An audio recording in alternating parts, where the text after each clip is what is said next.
días, hermanos. Es un gusto, es un privilegio el poder compartir en esta mañana nuevamente con ustedes la reflexión en las Escrituras, en la palabra de Dios, en este estudio que estamos llevando a cabo en Apocalipsis.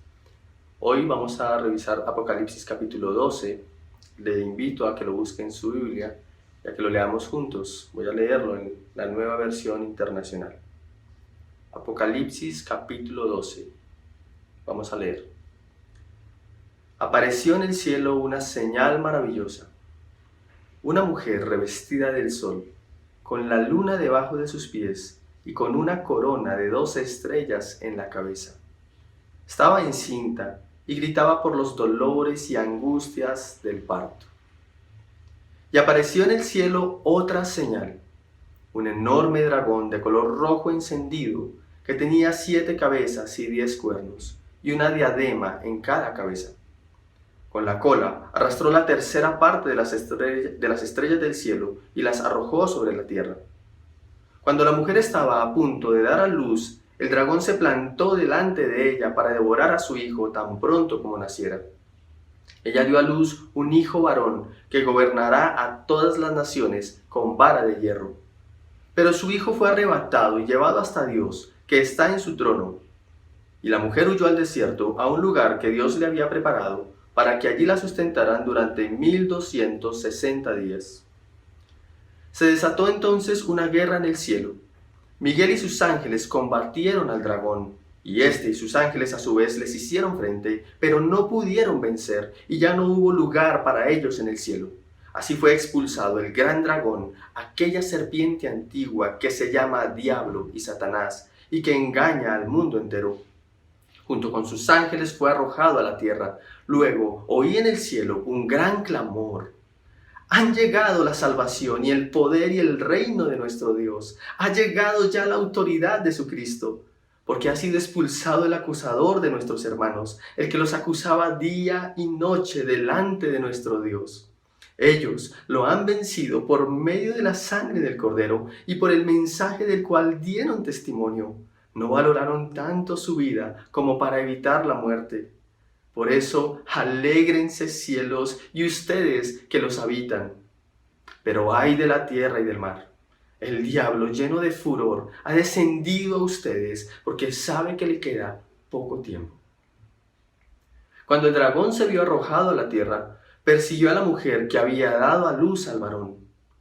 Pero a la mujer se le dieron las 2 alas de la gran águila para que volara al desierto, al lugar donde sería sustentada durante un tiempo y tiempos y medio tiempo, lejos de la vista de la serpiente. La serpiente, persiguiendo a la mujer, arrojó por sus fauces agua como un río, para que la corriente la arrastrara. Pero la tierra ayudó a la mujer, abrió la boca y se tragó el río que el dragón había arrojado por sus fauces. Entonces el dragón se enfureció contra la mujer y se fue a hacer guerra contra el resto de sus descendientes, los cuales obedecen los mandamientos de Dios y se mantienen fieles al testimonio de Jesús. Amado Padre, gracias por tu preciosa palabra. Te ruego, Señor, que quedemos hoy asombrados de tu gloria, de tu sabiduría, de tu poder, de tu majestad. Que podamos juntos honrarte y que toda tu voluntad se obre en nuestras vidas por medio de tu palabra, Señor. Te lo rogamos en Jesucristo, nuestro Señor y Salvador. Amén. Si piensas en tu película favorita, piensa por un momento esa película favorita que te llama la atención, tal vez te acuerdes de las escenas iniciales. Esas escenas donde empezó el conflicto, donde se generó la dificultad.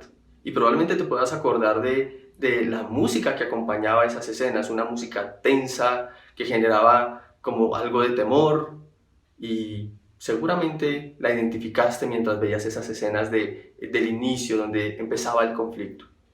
Y tal vez probablemente también te puedas acordar del final de esa película, Ese final en donde se resuelve el conflicto, donde aparecen las escenas y los protagonistas llegan y cumplen el objetivo que estabas esperando durante todo el desarrollo de la película. Y tal vez también te acuerdas de la música inspiradora de Victoria que te generó esas emociones dentro de ti. Dijiste, wow, sí, lo logramos.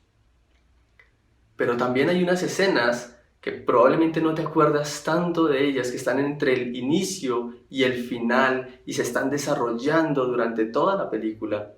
Y tal vez te acuerdes poco de la música que había detrás de esas escenas. Bueno, esas melodías un poco improvisadas que acompañaron esas escenas. Eso es algo similar lo que vamos a ver en este estudio. Vamos a hablar de viviendo en el intermedio, viviendo en el interludio de la historia, y ese es el título de este mensaje. En este pasaje vamos a identificar cómo debemos vivir a aquellos que nos encontramos en el interludio, es decir, en el intermedio entre el principio de la historia y el fin de la historia. ¿Cómo debemos vivir? ¿Cómo se nos llama a vivir a los que estamos en el intermedio de la historia? Esto lo vamos a ver mirando los detalles de la historia en 3 puntos. El primero es el origen del conflicto, versículos 1 al versículo 6. El siguiente es la resolución del conflicto, ese final, cómo se resuelve, versículos 7 al versículo 12. Y el tercero es el interludio, el intermedio de la historia, versículos 13 al 17. Vamos a iniciar con el origen del conflicto, versículos 1 al versículo 6. Dice, apareció en el cielo una señal maravillosa, una mujer revestida del sol, con la luna debajo de sus pies y con una corona de 12 estrellas en la cabeza. Estaba encinta y gritaba por los dolores y angustias del parto. Esa es la escena que nos muestra Juan, que él vio y que nos describe. En esta primera escena, esta mujer surge y es descrita con una dignidad especial. Su descripción es hermosa, pues está revestida del sol. La luna está a sus pies y una corona de 12 estrellas está en su cabeza. Se dice que esta mujer está por dar a luz y está angustiada por los dolores que señalan la proximidad del alumbramiento. Sin duda nos preguntamos, ¿quién es esa mujer?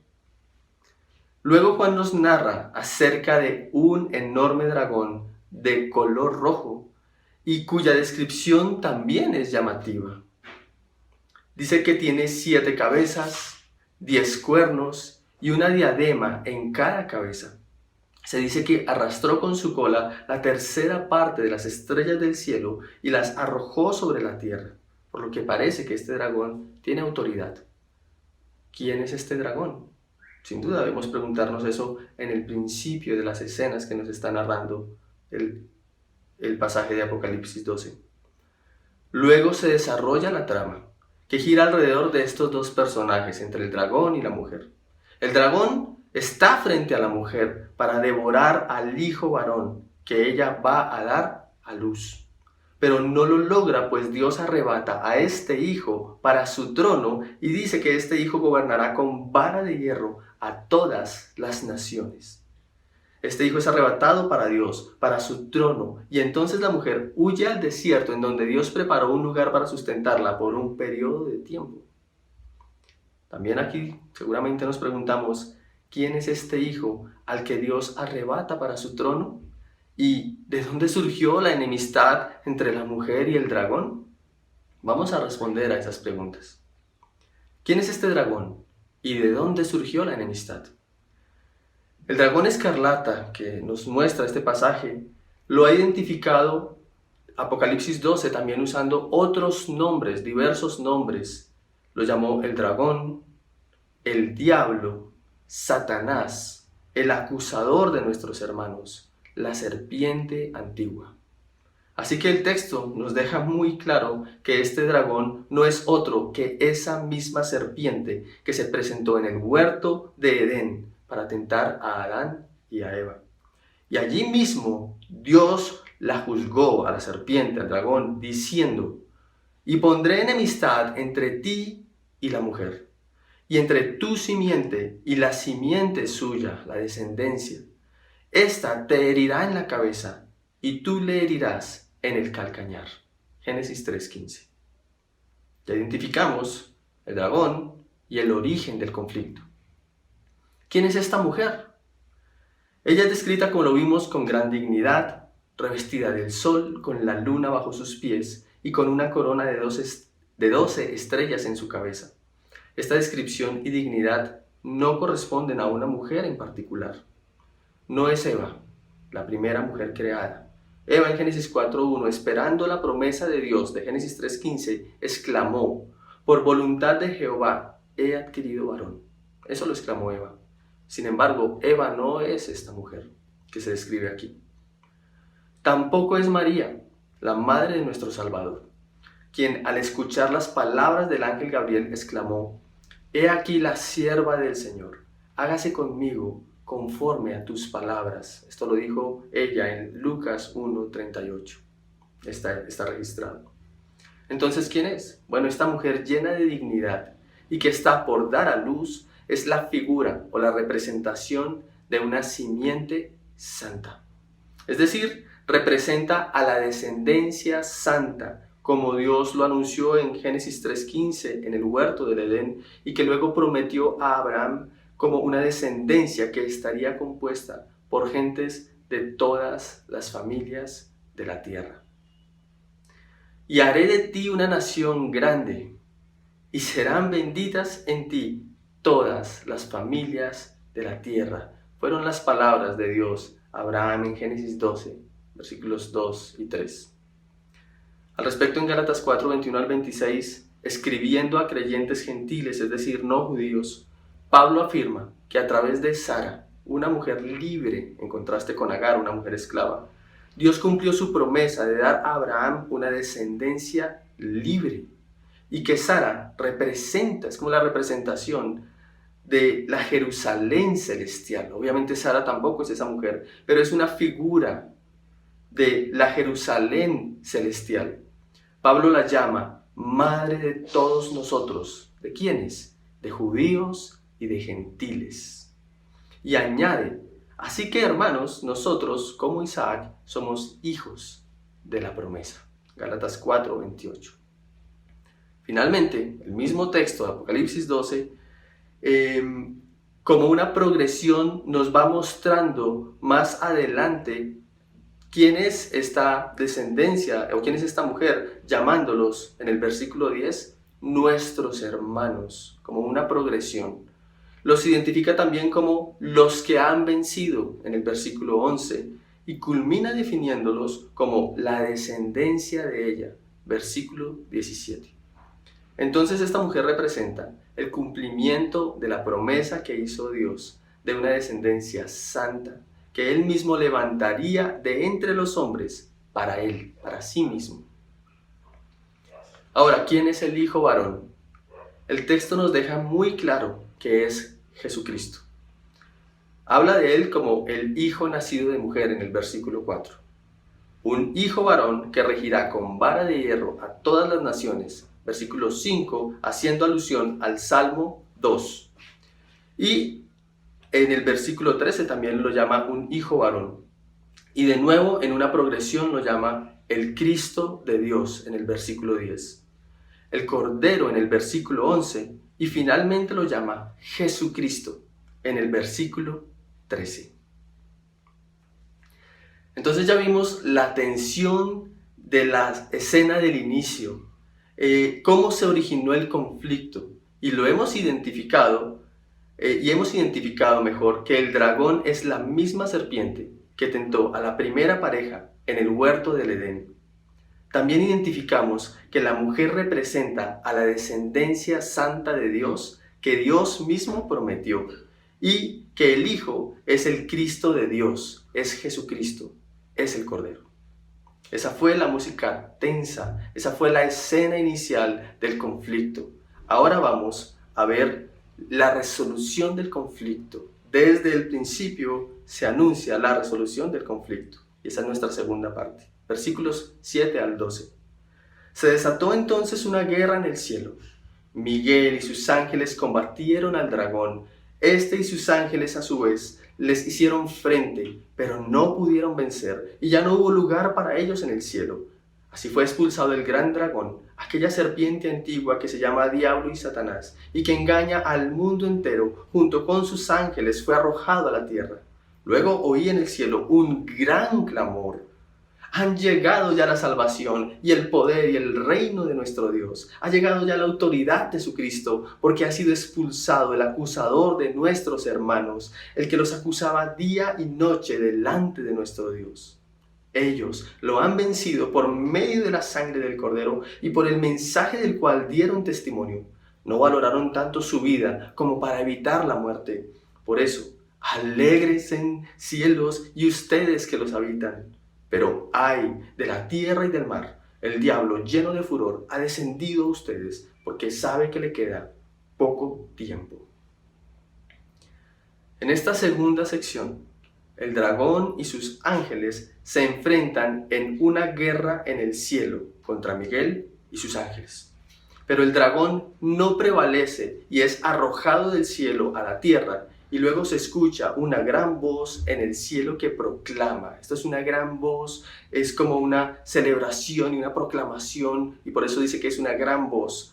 Ya han llegado la salvación, el poder, el reino de nuestro Dios y la autoridad de su Cristo, porque ha sido expulsado el acusador de nuestros hermanos. Hermanos, nos encontramos frente a la música inspiradora que nos anticipa las escenas del final. La autoridad del Cristo, es decir, del ungido de Dios, ha llegado y resuelto el conflicto. El diablo ha sido arrojado del cielo. Aquel que regirá a todas las naciones con vara de hierro ha vencido y su victoria alcanza a los hermanos, a la descendencia, a aquellos que han creído.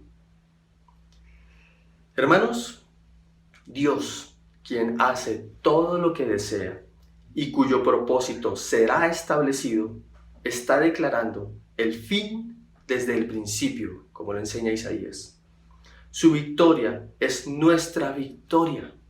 Por tanto, podemos, los que hemos creído en Cristo, alegrarnos al escuchar la gran voz que proclama su autoridad.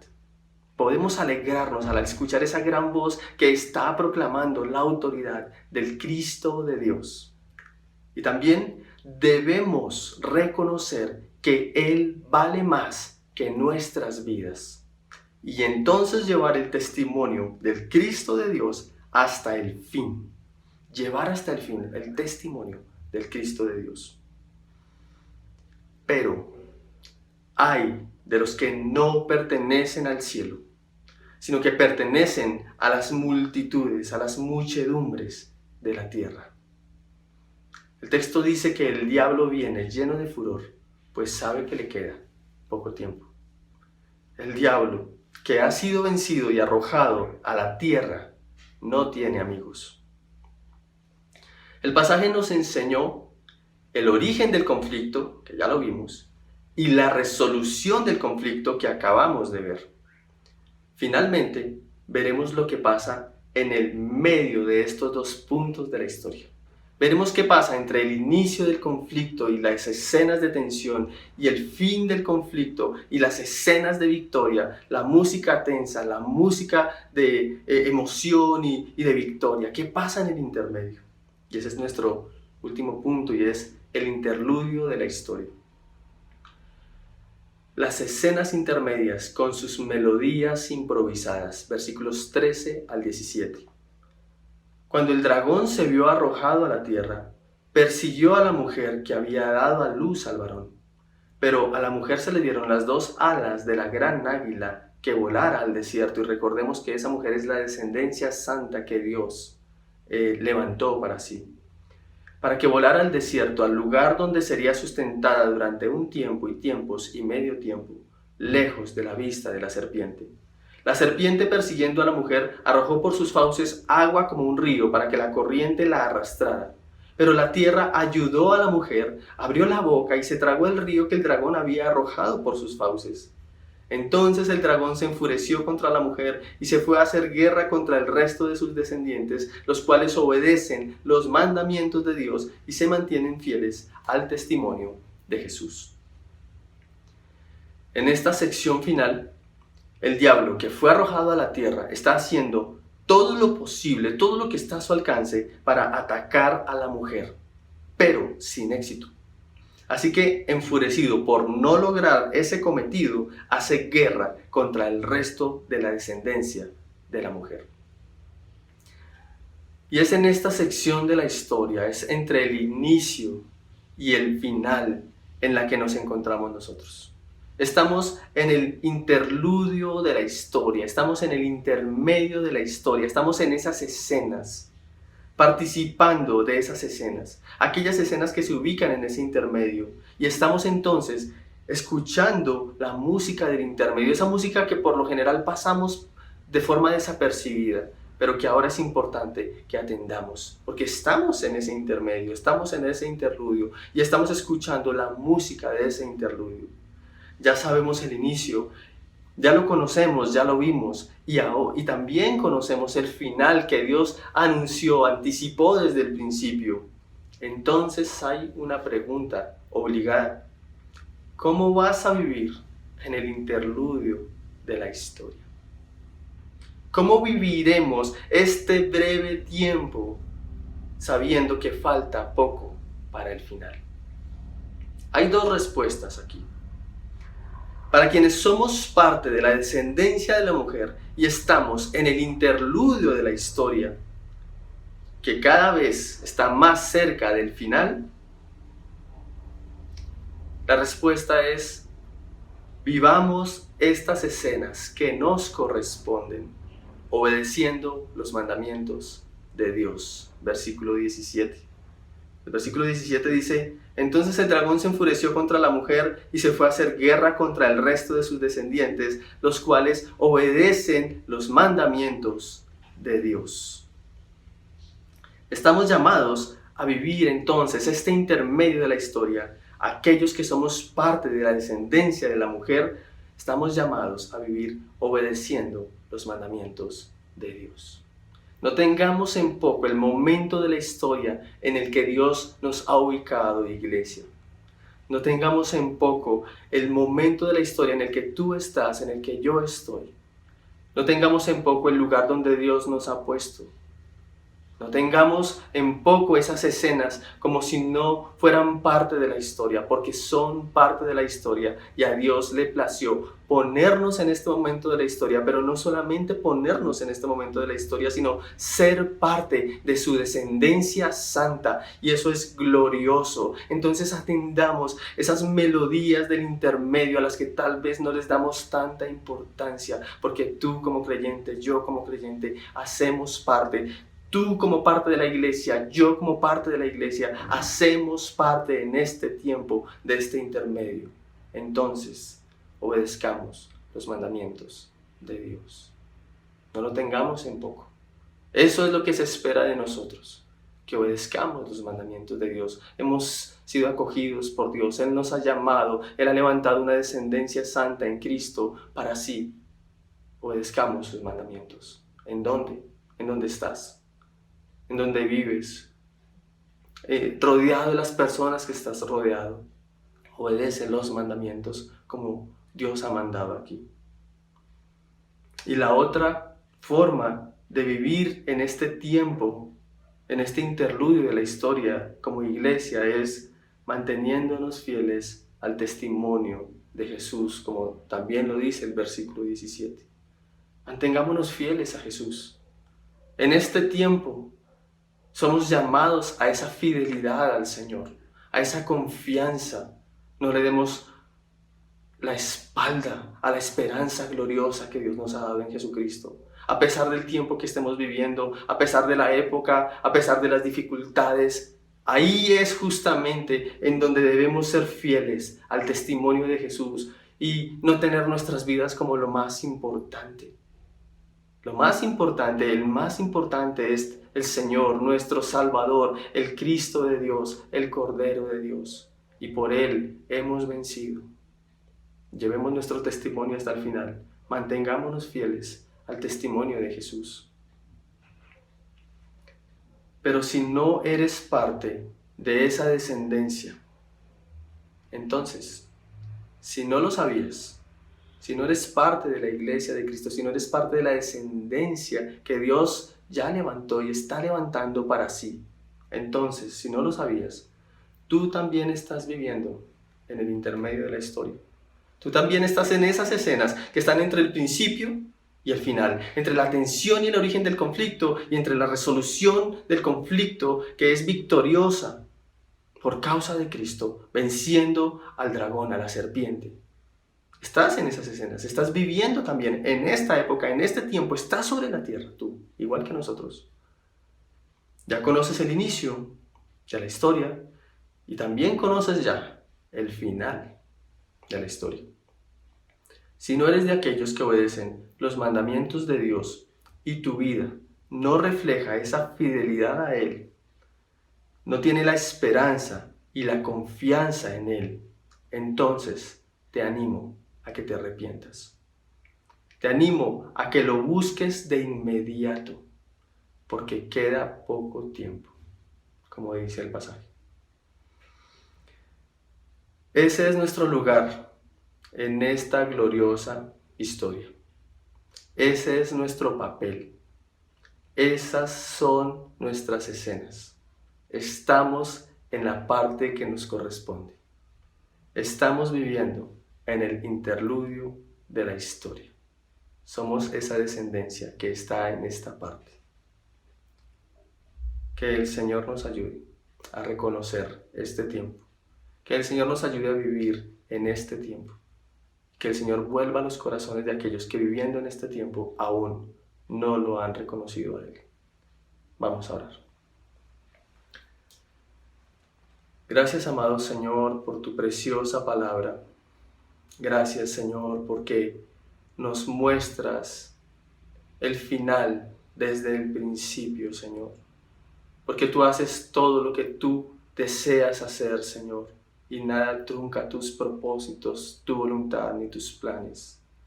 Gracias por Jesucristo, el Hijo varón que arrebataste, Señor, para tu trono, para gobernar todas las naciones, con vara de hierro, con autoridad, con cetro de hierro. Gracias, amado Dios, porque has resuelto el conflicto de las edades, el conflicto, Señor, lo has resuelto de forma victoriosa. Y esto es para nosotros los creyentes también nuestra victoria y nuestro motivo de gozo y de unirnos a esa gran voz que proclama ha vencido y la autoridad de tu Cristo, Señor. Te rogamos, Señor, te ruego, Señor, en esta hora, que también nos ayudes a reconocer nuestro lugar en esta historia, nuestro lugar en este intermedio de la historia, Señor. Que vivamos como tu iglesia, Señor, obedeciendo tus mandamientos, Señor, y siendo fieles al testimonio de Jesucristo. Y finalmente, Señor, te ruego que aquellos que no son parte de esa descendencia santa, sino que hacen parte de otra descendencia, Señor, tú vuelvas sus corazones en arrepentimiento y clamor hacia ti, amado Padre. Te lo ruego, Señor, te lo rogamos, Señor, en esta mañana. En el nombre de Jesucristo, nuestro amado y precioso y poderoso Salvador. Muchas gracias, Señor. Amén. Mis hermanos, gracias al Señor por este tiempo que nos ha brindado. Le invito a que, junto con otros, revisen las preguntas, las reflexionen, las comenten y que sigamos siendo edificados por el Señor y para la gloria de su nombre. El Señor les bendiga. Un fuerte abrazo.